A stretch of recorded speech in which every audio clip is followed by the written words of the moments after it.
Hello everyone, welcome to a brand new edition of the Triple Trio, our weekly look at all things Hong Kong racing with the best form analysts in the business in Clint Hutchison, HKIR, and of course the wonderful birthday boy that is the Golden Boy, the Hall of Famer, and Shane Dye.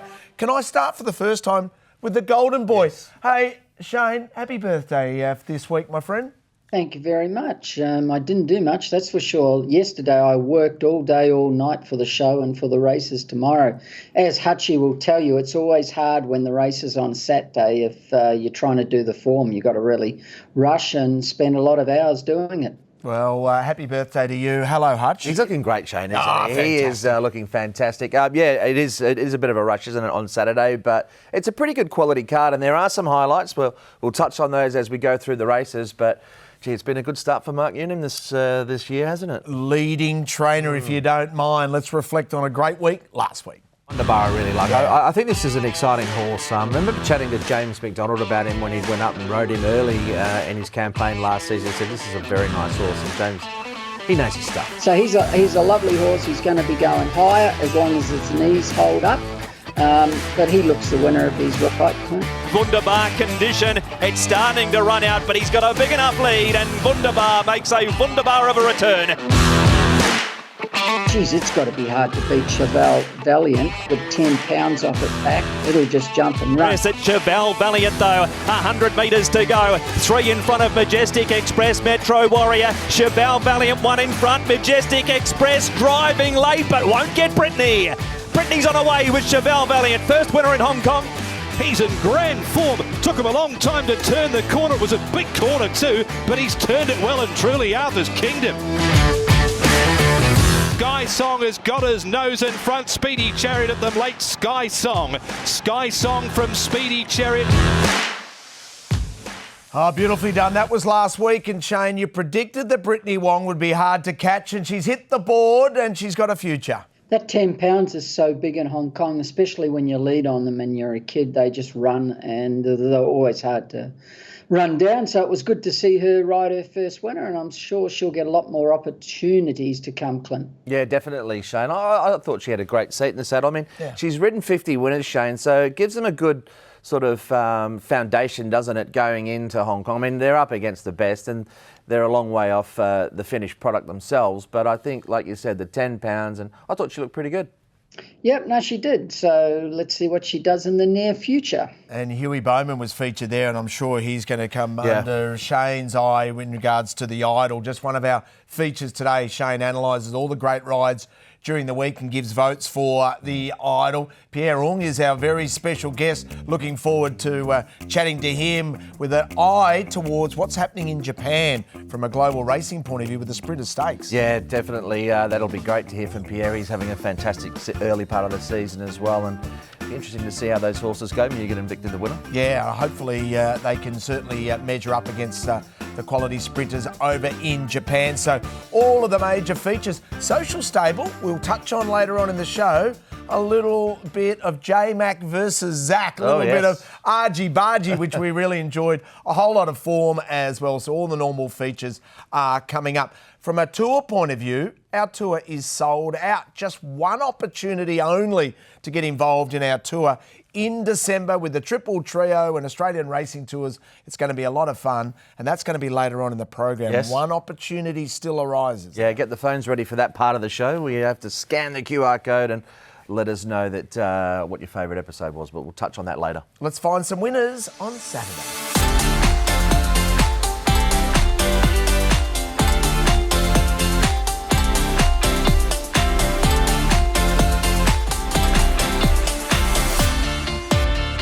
Racing at Sha Tin on Saturday, and Hutch, let's analyse 3 races, and we'll start with race number 7. And a horse that you've got a strong push here that's going to be ridden by Zach Purton. Yeah, he's going to. I don't want to have him any shorter than about $2.30. That's my early rated price, because he goes in fresh up with weight. Super Fortune, we've seen return a winner, and he drops in weight, so I've got him clear second elect. I like the run of Elegant Life, fresh up as well, and then Ruby Lot ended last campaign in pretty good form. So those are my early rated prices. But we had Wunderbar last week, Shane. We've got another sort of progressive sprinter coming through with bottom up together, and he's trialled really well too. Yeah, he's had the 2 trials back and he's been impressive both times at the trials. He's done nothing wrong. He's a nice horse.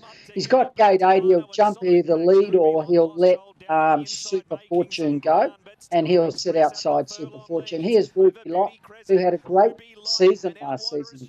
He raced very consistently. He did. And Ruby Lot handles, if there's any rain about it, I don't know if there will be for Saturday, but doesn't mind getting his toe in. They run him for a bit of luck there, but he can map a lot closer for Huey Bowman. But Bottom Up Together looks a really nice horse, Rich. I think he'll take a fair bit of beating. I think Frankie Law's really prepared him to get this first win on the board, and he'll want to progress through and try and get his rating up so, he can tackle higher grades in the not too distant future. Draws 8 of 9 as we look at the field here. And interesting, that little battle that's emerging pretty quickly, isn't it? Purton versus Bowman. Yeah, well, like you said, Shane will probably touch on it later with Huey, but he rode amazingly well on Wednesday. And, in fairness, Zach's come back this season. He's, as Shane's also pointed out, he's been on song this season.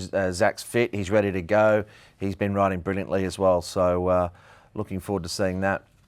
Yeah, so Bottom Up Together there, top selection 1, 9, 8 and 2. Can we roll over from race number 7 over to race number 8? Who do you like? Yeah, that we can. Look, there's a horse that ran, I thought, very well on debut, and he's sort of clear of a few of these on that single rated performance, and it's a horse by the name of Harold Wynn, who ran into Super Fortune on debut. So I thought he could run a nice race. I've got him about $2.80 in my early market. Everyone's Classic is a debutant for Frankie Law. I thought it was a quiet trial recently, but I think he went pretty well. King Oberon was also good first up behind Super Infinity, went second. And Awesome Treasure just back down in class, has to be considered. But Shane, I thought this was a good run from Harold Wynn, and if he holds this sort of form, he's going to go pretty close. Yeah, he will. He's going to be forward in the race. He ran well here. He's always consistent last season. Doesn't go bad. I've actually got Awesome Treasure on top. I think he'll get across and get a soft lead. He'll be in front at the 100, and then it's just a matter of whether he'll get run down. Drop in class will help him in the one run. Now, here's Everyone's Classic. He trialled very, very well at, I think it was Eagle Farm, or no, Doomben in Australia. He had the one trial and looked good. He hasn't been off the bridle in, I think, 5 trials or 6 trials in Hong Kong, so we don't know what he can really do. But he's done nothing wrong, but we don't know what he can do, Clint. Of course, you got Harold Wynn, you got the horse, 2 horses you said, in King Oberon and the other horse. But I would have Awesome Treasure, Harold Wynn, and King Oberon, or the other one, Everyone's Classic. Yeah, Awesome Treasure might be a price then. Yeah, I think he'll be around about what I've got him in that market. Okay. The wide barrier plays a little bit against him, but Harold Wynn, what has boosted that form somewhat for those who watched the races last weekend, Mastermind finished 4th in that race. Yeah. He came out and won on the weekend, so there's already been a good form reference with Harold Wynn. But it's a good little race. I'm hoping that he can, after a string of consistent performances, I'm hoping Harold Wynn can knock one over. Of course, you can jump Richo, on. Yes, my friend. Here's something for you. When they draw the outside, pros back them. They shorten up a lot. Normal people don't realise it, but outside gates are far better on horses that are leaders than inside. If I'm in a race and I'm on a leader, I want the outside gate and never the inside gate. They always firm. Pros have them so much shorter when they've got outside gates. That's just a fact. Well, just quickly explain to our audience why you like that for a horse that goes forward. Because you're going forward at your own pace and you're not pushing too hard. Now, in this race, there doesn't look like there's too many leaders, so he doesn't get pressured. He come across, he can either lead, sit outside the leader. You're also on the better part of the track, right? Now, I'm not saying it's going to, you don't know the track, how it's going to ride, but normally horses haven't been on that part of the track, so it's not rough. Also, when you're drawn in, you're dictated to by the outside horses, and you've got to push to hold your spot so you're not in rhythm. Whereas when you're drawn wide, you're always in rhythm. I think the other thing is if you step a bit slow, that's right. That gives you the option. Can't make an error, Yeah, can if you step slow on the inside, then you're in a world of pain. You're in trouble. And practice. 9 out of 10 jockeys dig when they're a bit slow and they're on a leader from an inside gate, and it's the worst thing you can do. So you see that happen a lot. But if you watch the market, if they're a leader and they've drawn wide, the computer teams have them so much shorter. And you can be emphasised at Happy Valley if you're a little slowly away and suddenly, there's pressure coming from outside, isn't it? So Great insight, Shane. Can we go to race number 10? We can. Who do you like? This is a very competitive race, the final race. I thought, it wasn't easy, that's for sure. But the horse that ended last season in good form, King Miles, I've got him on top. I love the way that Prestige Always has gone in its trials, and Zach's done a lot of work with it. 3 trials for Pierre Ng, that horse. He's caught the eye. Endeared was a great run first up, and so was Prince of Porty, and they come through the same form line behind Gorgeous Win. Now, this was King Miles at the end of last season, Shane, and he's trialled well too leading into this, and nice progressive horse. He's not a leader, but he's drawn wide. Yeah, bit different for him because you'd rather him draw in than wide. I've got him on top, Clint. I think he can win. His trial the other day was very good. He never got off the bridle. He's a nice horse. I think he won his last 3 out of his last 4 starts, so he's going higher. I don't think this is an overly strong race. You're correct in Prestige Always. It's definitely got a chance, but it's got an outside gate. Now, whether he goes forward a bit or back a bit, I don't know. But I've got King's Miles on top, Clint. Yeah, I think Zach will go forward on Prestige Always, and it seems to me that they've had this horse pretty well prepared leading in here. I wouldn't be surprised if he's well backed on the day. I mean, you never get great prices with Zach on anyway.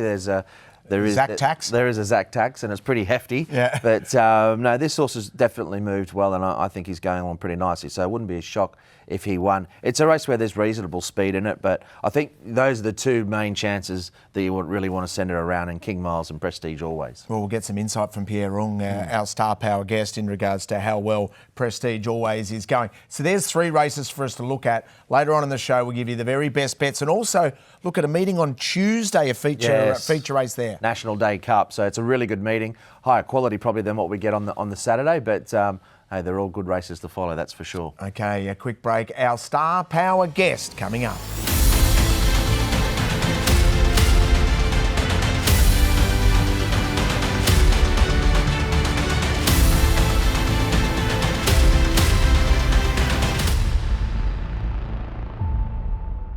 Valblaben starts to go along the fence to stick along there. That might be not the place to be. Huck Sun Moon finds the front. Huck Sun Moon at the 250 metre mark. Mickey Isle on the scene and Aero Velocity there as well. Huck Sun Moon leads at the moment from Mickey Isle.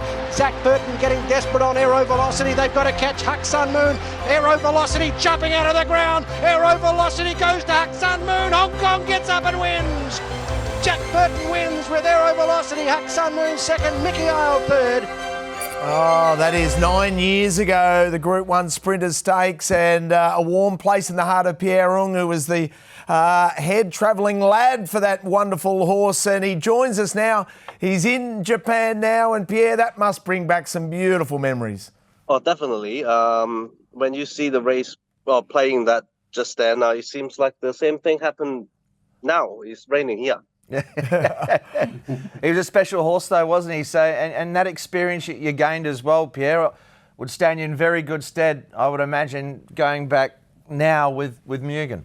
Oh yes, so I had that valuable experience from Aero. Now I can use it on my horses, which is great. And me and the jockey were very happy from the track work this morning. So we're quite ready for Sunday. So he feels settled in and he feels that he's top? He's always on the top before he come, and I think he proved a little bit better than in Hong Kong as well. So it seems like he hasn't been troubled at all. So he's in his best. Hey Pierre, what's the trip like? It seems quite an should I say an easy trip for a Hong Kong horse. I mean, it's not a long flight.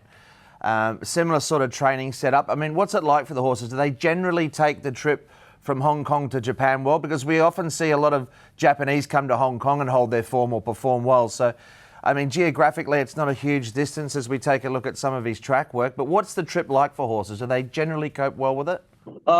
They cope really well with it. I think for Mugen as well, we had a Chongfa, which is pretty much similar to the air flight, the trip to Japan, maybe just 1 or 2 hours longer. So it's quite similar. And Mugen has been training with him this style last season, Chongfa, Shatin race, and back Chongfa. So he's capable of doing that, and he take it very professionally. And Pierre, you've got the priorities right. The trainer in the front and the jockey in the back as you travel. Yes. There he is. I was special guest tonight. So lucky. Probably never been like that before.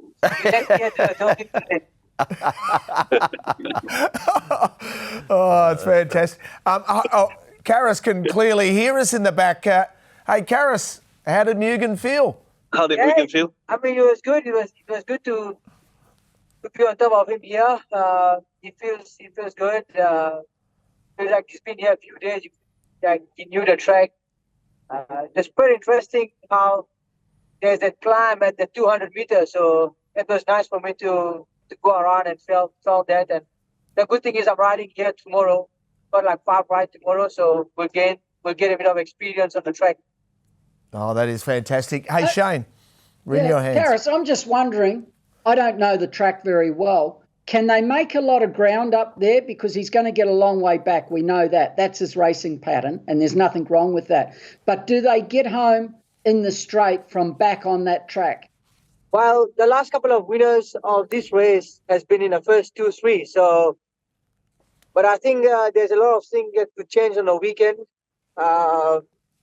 They say there's a lot of rain around, and as well as with the favorite and Victor the winner drawn outside, so that could the race pattern could change a bit. But I'm not gonna. I know the winners hasn't come from. They can't make up a lot of ground, but I will not be able to say that I will go out and ride Mugen upside down. I'm still gonna have to ride him the similar way we've been riding him in Hong Kong. And like Pierre said, he's really well at the moment. He's taking the travel really good. So let's hope he can show us the same turn of foot that he's been showing us in Hong Kong. Thing about him, Teton, if he's in touch like 6 lengths off them at say the 400, he's going to quicken, because he runs unbelievable sections in the 21 when he does go, and you're going to pick them up as long as he's travelling. But if he doesn't travel in the going, or he's too far away, it's a different ball game. Yeah, no, that's correct. As well as I think he will handle the condition pretty well, because his last couple of runs in Hong Kong, we had a bit of a wet track, and he was pretty good on it. So I think he's going to have no problem with that the condition. No. And like you say, if we're turning for home 4 or 5 lengths behind the favorite, I think we're going to be in a good spot. Hey, Pierre, just switching focus and talking about horses that can run a good sectional. I want to talk about Galaxy Patch and your plans during the season, and how you feel he's going at the moment. He's definitely one of the more exciting horses in Hong Kong at present. He has been doing his work really well. He had 3 trials now. So next Friday we'll have the 4th, just to keep him calm during the race, and we'll get him ready on the 13th of October, Group 2 bout. Have you got any sort of long-range plans with him? Because I know obviously Golden 60s, he's not. There's no sort of standout miler per se at the moment, and you've obviously got Romantic Warrior over 2,000. But he's a horse that's proven in a wide range of distances. Have you got any feeling, your plans on the broader spectrum through the season where you'll go with him? Well, for this year, I think we'll keep running him in the mile. Maybe in January we can run in the mile, and February we might have a chance to in the Gold Cup. Well, that'd be an exciting clash with some of the big ones, and he's another horse. Has he come on again since last season mentally more? Because you've always mentioned he's been a little bit revvy, a horse that can get keen. Is he settling down more now? He looks he got a little bit mature, but still not the best out of him yet. If he learns to get more relaxed, I think we go further more on him. Yeah, well, that's great. He's definitely one to look forward to. Talking of looking forward, Pierre, what about this weekend? You got quite a few runners going around. You got Robot Knight, Fighting Machine in particular. Now, Fighting Machine, he ran well first up. Do you think he'll go well again? He's been running closely, knocking the door.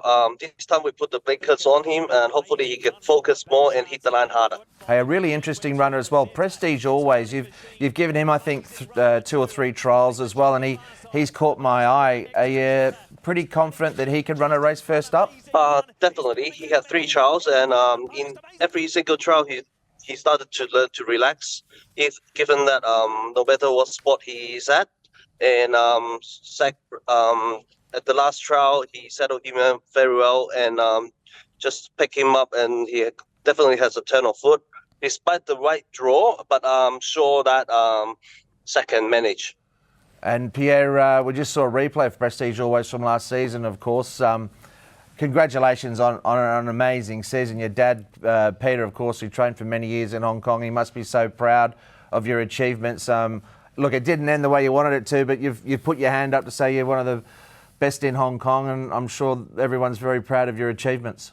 Yes, we did really well. The whole team, the stables, earning so much prize money, and the owners got the results. And we're just hoping that we can improve it from last season and do a better season this year. Yeah. What about the stable acquisition of Johannes Brahms, who, by G, had a big boom when he was over in Europe. He was runner-up in the Windsor Castle Stakes during Royal Ascot as a 2-year-old. He bumped into Big Evs. Didn't realise how good Big Evs would be. And then, of course, second in a Gym Crack and third in a Weatherby's 2-year-old stakes.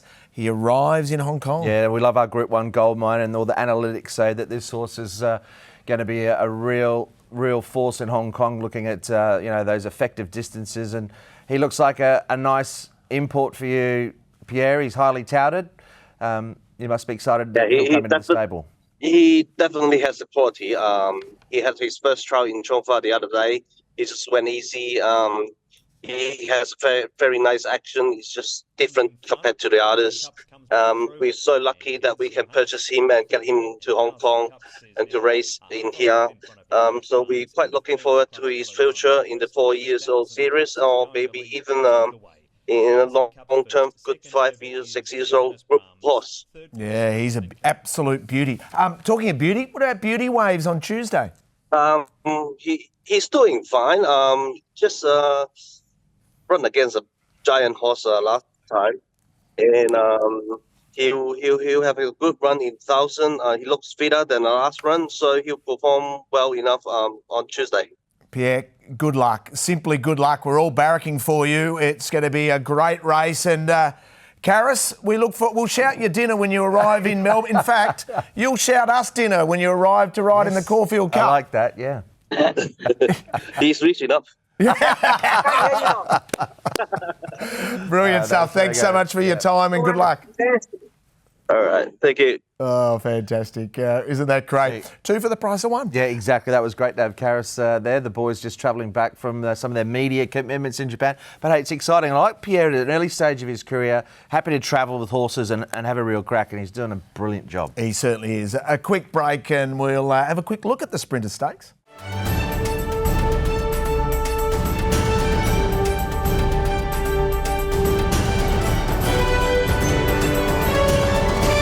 Gee, what a great chat there with Pierre Ng, and also special guest Karis Teaton there to chat about the Sprinter Stakes as we assess the field. How do you see the Hong Kong horses lining up? I mean, we know the ability of Victor the Winner, and we know the X factor that is Mugen. Yeah, definitely. And they're horses that have those different run styles, aren't they? You know, Victor likes to get out there and dictate, and we know Mugen will be ridden patiently. I think, as Shane alluded to, with the track, it's probably advantage Victor the Winner. He certainly got the rating. Joe Moreira's taken the time out after Group 1 success in Melbourne aboard Buckaroo to head to Japan now and try and pinch another Group 1. And this horse has got a good chance. They have travelled in the past with Victor the Winner to Japan, and he's run well. And I don't think he was in the form that arguably he will be at present, because he's a fresh horse. Yeah.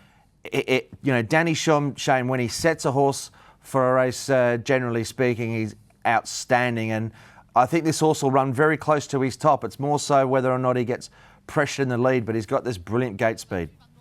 Well, he's proven himself, Danny, travelling horses. You've seen his record the last couple of years, so that's not a worry. I honestly don't know these horses, these sprinters, very well in Hong Kong.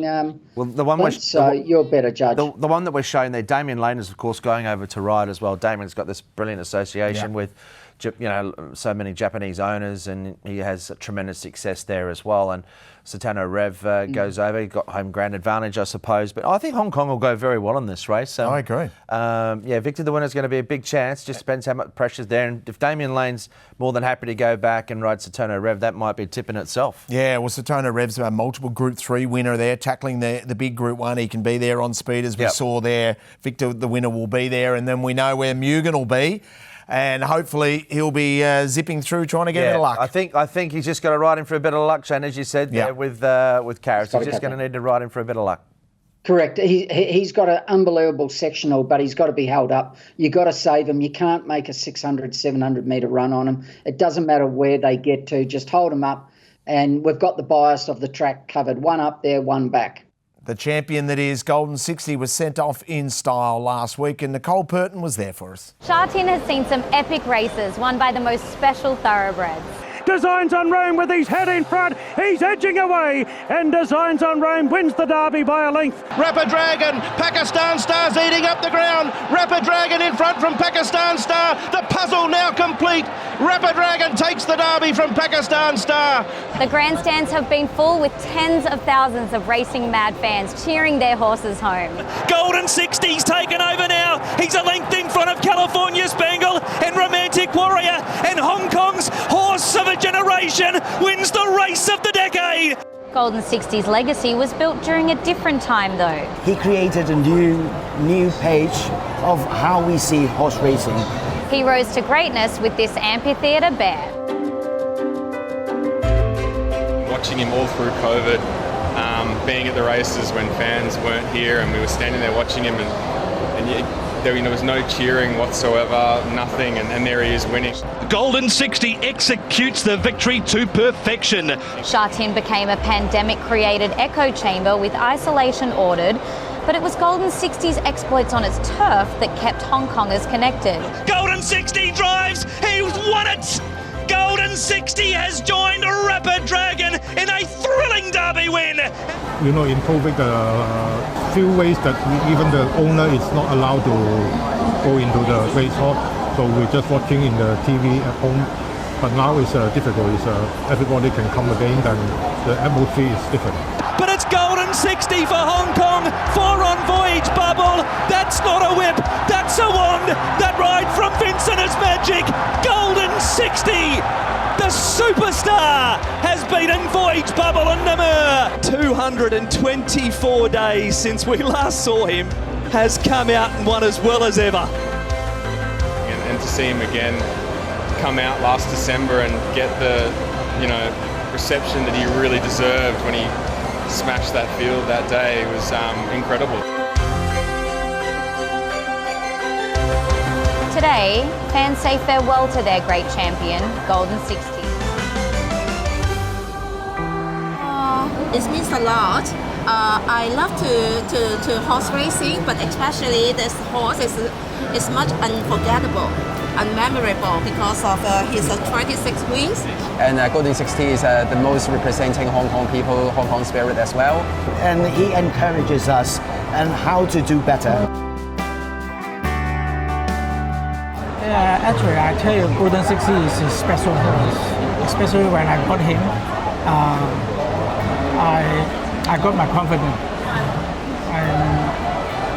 I have confidence to how to train the horse. I think the power he showed us, as you see, especially for the last 200, is coming from the outside, and I think it's fantastic. Yeah. Golden 60's in front. He's a length and a half over Beauty Joy and California Spangle. With 1, you're good. 2, you're great.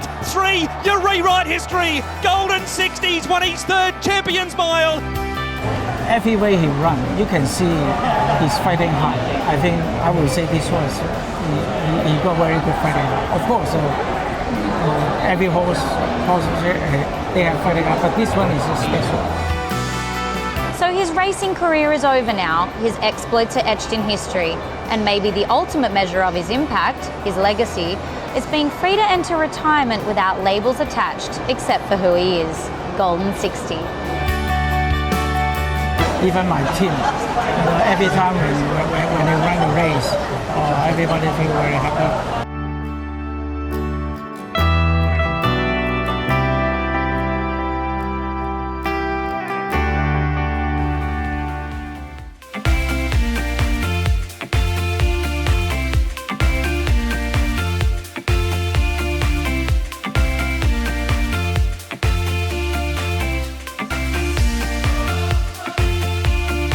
we launch into the form files, and well done to Nicole Purton there. A great piece on Golden 60 and sent out in style. Well, Hutch, what was your top-rated performance of the week?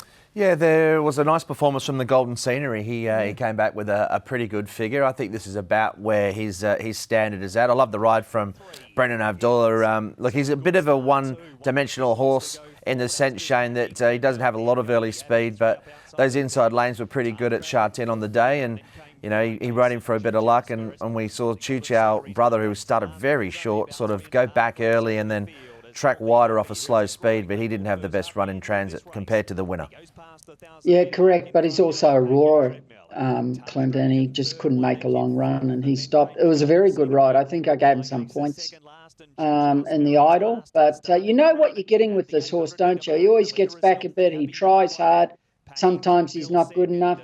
Here he got the right run, and he was too good. Yeah, we got a bit of rain on the day, but I know there were obviously some horses that may not have really appreciated it. But like I said, the fence was good. Healthy Happy won the race last year. He's the leader at this point of the race. Behind him, Taj Dragon with top weight. Well, I thought that was a really good run off a pretty good speed. It was an option for a couple of them to slide in there, which they didn't do. But you can see Brendan Abdullah. He's just searching for a run as he's building up the revs, highlighted there.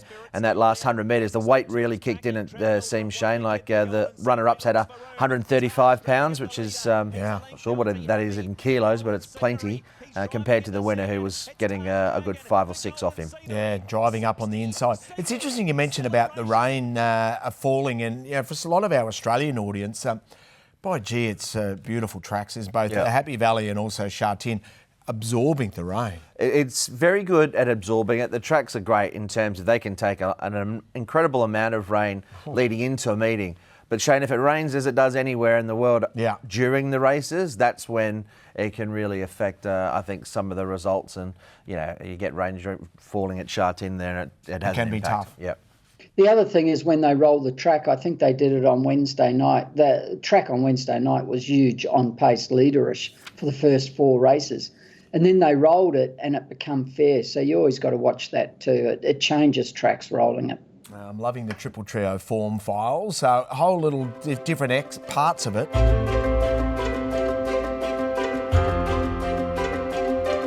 Sweet in Defeat is another one, which is your version of the Black Booker. Anyone jump in? Yeah, there were a few from last week. Okay. I think we've had 3 in total. I thought Stella Swift ran really well first up and closed off nice in a race that rated all right. Against the pattern, First Love, this horse will be tough to beat next time. You know, like I said, the inside lanes were good. This horse was back and wide. Zach rode it. I'm sure he'll stick with it, and First Love will be a tough one to beat. And lastly, a horse that I thought had some genuine excuses on Wednesday night. There was plenty of money around for this horse, Can't Go Wrong. Now, you see him here. He's back in the field. He's second last at this point of the race. So they're about 1,000 metres from home at this point. And Alexi Bedell, there's an early move, and the eventual runner-up is in those yellow and black colours. Had the option probably to continue to roll forward, and he goes to make that move at this point. And then at this stage, Shane, as they sort of get past the rock, or about 600 out, now he comes back in.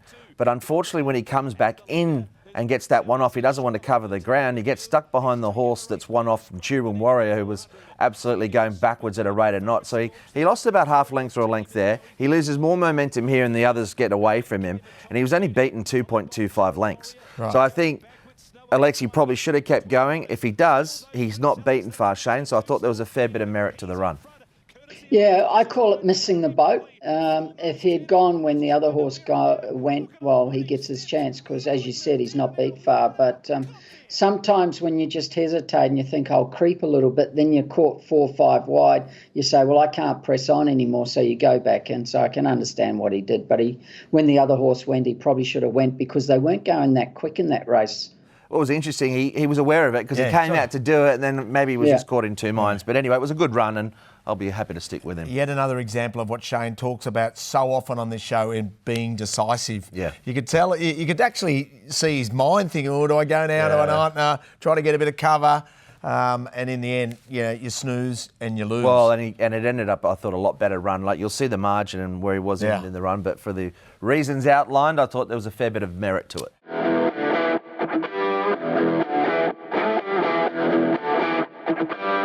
Any money munchers? A file that no horse wants to be in? Well, I tell you what, I think if you owned one or you'd probably be happy that they get called into this category because usually they come out and win when we pot them. But I can't believe this horse, how often they back him. It's a horse by the name of Bogos. Now, in fairness, he's moved over to Douglas White only for a couple of runs. He's run well with Douglas. But the amount of times he's single-figured odds or backed into favouritism and he's yet to win a race. He's yet to win one. He's had 20-odd starts. Bogos. Bo, no thanks. Yeah. So I'll put him in the money muncher file, Shane. Good luck to Connections. I hope he proves me wrong. But I tell you what, it's funny how some of these horses in Hong Kong, they continue to start short, and I couldn't have him anywhere near what his starting price has been on a few occasions. I understand that, Clint, and I'm not disagreeing. I couldn't be on him the other night, even though he had a good gate and he was going to get a good run. I didn't back him, but the only thing I will say is there's always a race for any horse in Hong Kong. They seem to pop up once, don't they?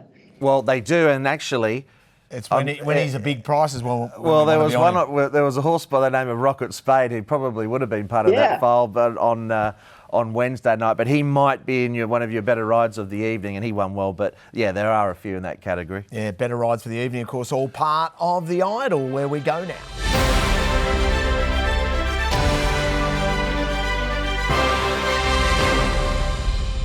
The Hong Kong jockeys, time to sit up and take notice. Shane Dye, the Hall of Fame jockeys, cast his eye over all the rides during the week and has got the votes in for the Idol. Firstly, Shane, who caught your eye for a genius ride? Wasn't hard to work out on Wednesday night. Yui just rode sensational all night. I'm going to pinpoint this horse here. Noble Pursuit. You watch him. He doesn't bustle him out of the gates. He's first up, of course. He gives him a chance. And he just gets him into rhythm back a bit. At this stage of the meeting, the track was more or less on pace. So he would have known that. But, of course, they rolled it before this race and then it became fair. But this is where he won the race up here. One of the horses to beat and one of the favourites is a horse called I Can. He's 3 deep outside of him. So I want you to watch him, but I want you to watch the horse Yui's following in the yellow and red cap where he ends up, which is Solar Partner. So we know he's following him there. And I'm going to bring this to your attention later. So I Can goes forward here. So Yui, because the pace is slow, it's not fast, says I'm going to go forward. The track's on pace, let's track him. And you're not covering ground when you're doing that. Now, have a look where Solar Partner is now and gets to. He's 3 deep and he's looking. He's near back last. If Yui had stayed there, he would have been there and had no hope. Now Yui, even though he's 3 deep, is in the perfect position. He's wasted no energy getting there. He's got the horse to beat in the race, I Can, who I think was second favourite inside of him. And he's just too strong, this horse, in the straight. It was just a perfect ride, and it was a jockey who was thinking the whole way. And there's nothing wrong covering ground like that when you're in the perfect posse and you've got there doing anything, Clint. Yeah, no, it was a lovely ride, and I love the fact that he made that move down the back. And the second horse, I Can, who was one of the main ones to beat, it was a good run because there wasn't really anything that rider could do for the first half. He was wide without cover, and it's cost him in the end. I know he slid into that one-off spot, Andrea, at a point of the race, but no, it was a lovely ride from Huey. And he would have figured very prominently from a votes point of view. Well, he rode 5 winners during the week, but it's 3 rides. Rocket Spade was just a perfect ride. He got 3 points for 5 winners, and he rode sensational. Brendan Novella got 1 for the Golden Scenery. Now, Harry, he got beat on this horse, but they were going slow, and when he took off, it was perfect. I see a lot of jockeys take off, and they shouldn't because the pace is too fast, right? And you can't do it. But he did everything right. He showed initiative, and he just got beat. He gets a point. Derek rode this horse very well, Sugar Ball. Matthew Pern on Floof or whatever it's called. Matthew's riding pretty well. He's ridden the winner every meeting, but he's putting them in the right positions. And Karras rode a double, but he was rated your horse that you showed, Arthur's Kingdom, really well. And he rode another winner there, which was a good ride too, so he gets a point. But I'm glad you gave Harry a ride. I thought on the night, gee, that was a good losing ride on Prince Alex. It was. He did a good job. I mean, I like to see that initiative from riders. It doesn't always come off. That's right. It was the right move. No negative votes, Shane?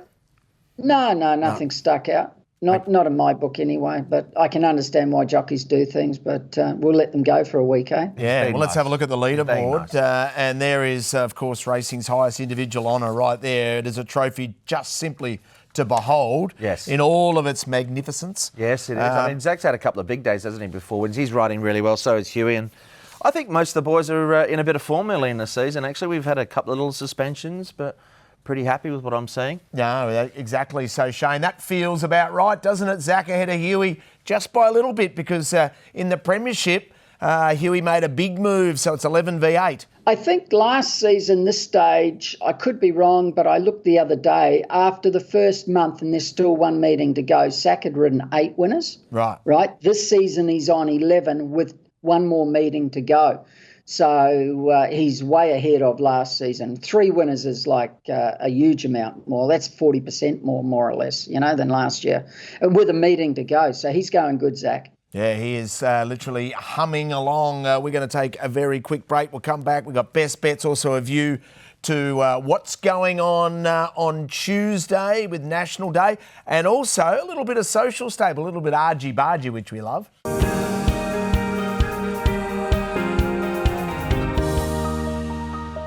Well, the social stable has lit up with a good, fun little byplay between James McDonald and also Zach Purton. Yeah, a couple of big-name jockeys from around the world. And look, Zach, in fairness, I think over the last 12 months has had a few fun jibes, I think, that's right, towards JMac. And he came back during the week. Well, the little Mac, the little champ from New Zealand, said this. Zachy has never given Romantic Warrior the credit he deserves. He come down here, he said when he come and won a Cox Plate, he couldn't win a Cox Plate. He's not good enough, or he's just run of the mill. And then he didn't easily win it, but he saluted. He's gone on to win another Hong Kong Cup in Japan, but he said prognosis is far better, and I think the ledge is 3-0 to Romantic Warrior. So we'll see how he goes, but. No, I'm looking forward to getting up there on the international meeting again and seeing all the boys, but Zach's a good sledger, I know that. You need one season, JMac v Purton, one season. That'd be fun. Where, in Hong Kong or here? No, Hong Kong, probably. Or here, but it doesn't really matter. I hope he's riding for a lot longer then. He spoke, and then JMac did go on to talk about, his hips are a bit sore. He's a bit old, he's getting a bit old. He's a bit sore. And, of course, our man, Zach, well, he got involved, as you can see here. He decided just to say, maybe we can do 1 year in Saudi, if you don't mind. Forget Hong Kong or Australia. Head off to Saudi. Don't worry about the live tour. We've got the own riders. No, it's good to see. I love it when the big boys, and Zach's very good at the sledge, don't worry. So I thought it was entertaining. Yeah, it certainly is. And it's all done in very good nature as well. Hey, also, something we spoke about last week, and a little bit of homework for us, in regards to, hey, let's find out the riding weights of all of our gun jockeys in Hong Kong, because there's some big mounts available coming up for the Victorian Spring Racing Carnival. And Kyle Diorio announced on social media, on Twitter, formerly Twitter, now X, Karis Teeton booked to ride Coco's son in the Caulfield Cup, and she's a live chance. She ran well the other day. Yeah, I think she's going to have 50.5 as it says there. Yeah. So, look, there's a few jockeys up there that might be wanting to let them know. I mean, I talk about the Lyle Hewitson who came down here in the off-season. Of course, Andrea Atzeni won the Sydney Cup, Shane. There's a few that ride light enough. I mean, all of a sudden there's a good opportunity for those Hong Kong-based jockeys to ride during the spring in a couple of those features with the weights the way they are. Yeah, it's funny. In my day when the weights were 50 kilos, there seemed to be quite a few of us that could ride that, and very good jockeys. Like if Mick Dittman had to get down, he got down to 48.5 in a Cox Plate once. Wow. Nearly killed him to ride Red Anchor. So did I, even Jimmy Cassidy would. But nowadays, they don't seem to do it. They just don't get down. No one does what they did in the olden days anymore. They're too big. Well, that's a reality, Shane. You won a Cox Plate on Octagonal as a 3-year-old, 48.5 kilos, if you don't mind, defeating Mahogany in a driving finish. Mahogany was fresh from a spell. I'll never forget the day. You can tell that I backed Mahogany that day.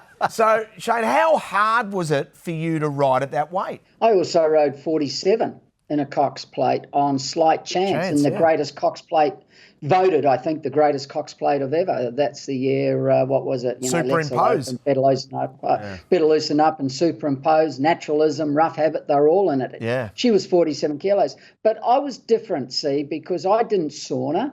And what I did was I wouldn't eat for weeks. Like that carnival there, I went about 6 to 8 weeks of only drinking 2 to 3 grapefruits a day, drinking the juice. That's all I'd have. And then at night I might have a scoop of ice cream, a bit of fish or something like that, and I wouldn't eat during the day. And to me it was all mental, and I used to lose weight like that over a long period of time to get down. I wouldn't hop in saunas because I had no fluid in me. And I'd been in a sauna one day with Darren Beedman before the races trying to lose weight. He lost 5 pounds and it was pouring out of him. I didn't even lose 1/4 of a kilo. Not even a pound, and I was in there the same time. I had no fluid in me. That's remarkable. All in the mind, and he had a very, very hard, tough mind, I can assure you. Parents' love is keen to roll, and he's gone clear by 4 lengths up the hill. Gates open, jump and run. A question to you. Will we see, it's been posed, will we see a season of Purton versus McDonald in Hong Kong?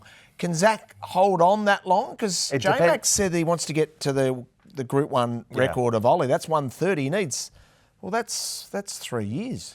Yeah, funnily enough, I mean, yeah, I don't see it because it just depends how long it takes JMac to ride those another 30. Now, he could ride it in, 3 years, I suppose? 3 years would be very huge, quick, right? Yeah. But is that going to be there in 3 years? Well, I don't think so. Yeah. I don't. But we are going to see them compete against each other, perhaps if James went back for a stint like he did last year for those couple of months and, on a regular basis like that. So I don't think on a full-time basis, no. And Shane, James will do it in 3 years. There's no risk. Like with his rides he gets in Group 1 races, the Group 1s are getting more and more. They're up to 70-something now. 74. And he's riding 74. Well, in my day, they were under 66. The most I ever got to, it started about 60 and got to 66. Yeah.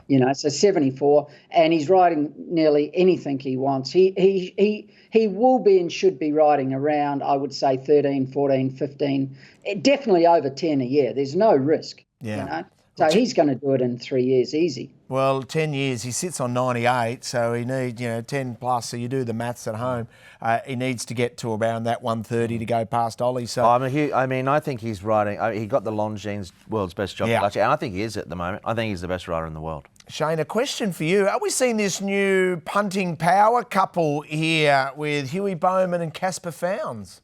Well, Casper will use who's ever going good and who rides them well. He never takes a jockey off who rides a horse well. He's very loyal like that. But if you go and slaughter one, well, he'll take you off. So they're going good. And you know what Hong Kong's like. If there's a combination, trainers and owners want that combination to stick. So, Casper's always been a fan of Huey. Everyone's a fan of Huey. He rides very, very well and he's easy to get on with. So, that's going to stick and that's going to be around all season. Yeah, and the punters are certainly following them in. Yeah. She's apples. Could you imagine Casper with his own version of She's Apples? Yeah, no, not really. And Shane didn't really have that. He had a lot of different nicknames, Shane. Well, that's right. But he didn't have a She's Apples. No, that's right. He didn't have any sort of a symbol, did you, Golden? I was cool, calm and collected. You were many things. You were many, many things. And anyone who gets to travel with us to Hong Kong in December will see how many things he is, part of our Triple Trio tour, which is sold out. However, an opportunity for you watching right now to scan that QR code, Hutch, and get involved. Get involved. There's a spot up for grabs and scan that QR code. List it on, Facebook or X, whatever you want. Tag at HUTCHI'S Honkers and let us know your favourite episode. Yeah. Best bets on a Tuesday. Can we look at our feature, please? Yes, we can. The Tuesday, this is a nice meeting. I think that it's good to see Magic Control back. And Call Me Glorious is a really good horse on the way through. Now, Beauty Waves ran second, of course, to Ka Ying Rising. Now, these are the weights they should carry, but so they're a little bit out of the handicap, those horses down the bottom, given that Invincible Sage, formerly Thrombone in Melbourne, is competing in that race. But this was Magic Control, of course, Shane. Like, he's a bit out of the handicap, but like, he's going to be a very good chance again, isn't he, in the race? He's come back in great order and, you know, he ran super first up. Ran time also, nice horse. He's got a chance. He's out of the handicap, as you said. The other one who's out of the handicap, here's Stilts. He's got plenty of weight. He'll carry 130, but he trialled all right the other day. He's had a couple of trials back, and he goes up and He goes up the straight well. Yeah, we know him. His form's so exposed season after season, isn't it? Yeah, it is. Look, it's a good race. I think Magic Control's in the short list for sure. Even though that handicap situation isn't ideal. And Beauty Ways, I think that's the right sort of form with a run under the belt as well. Okay, we won't press you for a selection now because it's a long way out, but Hutchie's Honkers will be covering it. We'll cover it all. We'll price every race and we'll have a suggested play. The other horse you haven't mentioned there is Call Me Glorious. He's 10 pounds out of the handicap. He trialled very well the other day and he looked very good at times last season. And I know he's out of the handicap by 10 pounds, but he could run very well in that. I call you Golden, but I'll call you Glorious if you can get that up. Best bets launching into a big day on Saturday. Who's your best on Saturday at Sha Tin? Yeah, well, I think he tips himself really, bottom up together. I think he'll be tough to beat. Like I said, though, he might be pretty short, so I'll have to be a little price sensitive, but I had him about 220, my early rated price. So, no, I have him on top, and I think there is a good Quinella in the race. I think we can take him into Quinella with Elegant Life. And I think Super Fortune is a real contender there. He's also a horse that rolls forward. So that's in race 7. And I like Harold Wynn. I think there's not much depth in that race. That's the key. He's been consistent. He needs to get a win on the board. But I think if he runs up to his first up performance where there was a good gap back to fourth, he'll be tough to beat. Shane, who do you like? What have I got? Race 3, this is a bad race. There's not many chances in this race. This should be winning. Super Legends. He'll go forward. He's got the weight off his back, and he ran well the other day, but it's a pretty weak race, that. And the other one, this was very impressive the other day. Now, he's going from the dirt where he was impressive to the grass, and he's had, I think, three unfailed runs on the grass where he hasn't gone great, but he's a different horse this season. He's going to be very hard to beat, but there's one in there with a good chance, Fighting Machine, so he might even start favourite, Fighting Machine, but geez, he was impressive, that horse last start. And our punters are loving when you go early on in the program, Golden Boy. He's flying this season, Shane. He has. He's just got that pep talk you gave him has really narrowed his focus. So race 3, number 5, and race 5, number 7. Richard, you should be able to do it because you'd have many hats. And I put numbers in them every week and pull them out, but with a head like yours and no hair, I'm sure you've got a lot of hats at home. Start trying it and pull a few numbers out of them. Gee, he's gone whack there. Can you mute his mic? Great show, Golden Boy. Love your work. Just wave. We've muted your mic. Just simply wave. Oh, one sec. It was my birthday, as you know, and you brought it up at the beginning of the show. But guess whose else birthday it was? So I want to wish Joe Moreira, same day as mine, birthday. Blake Sheen, same day as mine, happy birthday. And also, probably one of the best judges of a horse before the race I know, and I listen to her constantly when I'm going to back a horse, Jenny Chapman. Right, okay. There you go. She's outstanding. It's her birthday on the same day. Happy birthday to everyone. Yeah, what a quaddie that is. And I'll let you at home rank them in order, those top 4. Hey, Golden, you're on top for me, mate. Great show and looking forward to a big week of racing. Hutch, superb. Yeah, looking forward to National Day Cup. We'll do it all again next week as well. And make sure you tune in with HUTCHI'S Honkers. Make sure you register and get involved with the full set as well. Thanks for watching Triple Trio.